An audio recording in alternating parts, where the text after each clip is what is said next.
Hi, I'm Chad Smith and I'm a state certified journeyman wireman, basically an electrician. And I'm here today with expertvillage.com and we're mounting a ceiling fan in this house.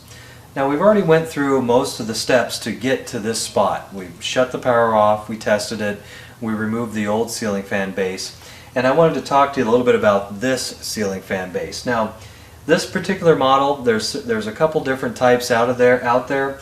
Some of them are just very simple. You can mount a base and hang the ceiling fan and you're done, shabam. This one's a little bit more elaborate. Like I had mentioned, we got this one online.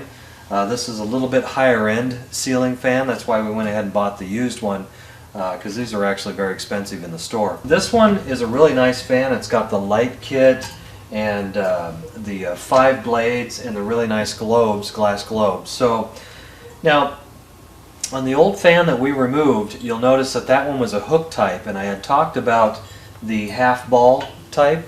This is the half ball type. These are very easy to install. If you go to the store and you buy a new ceiling fan and you bring the box home and you open the lid and you see a jigsaw puzzle in there, don't just slam the lid closed and go running scared. This is a very simple project to do.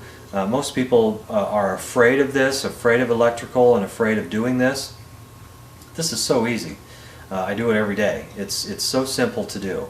Just follow the instructions that come with the unit, and they'll walk you right through it, and next thing you know, you have a ceiling fan that's blowing out some nice air.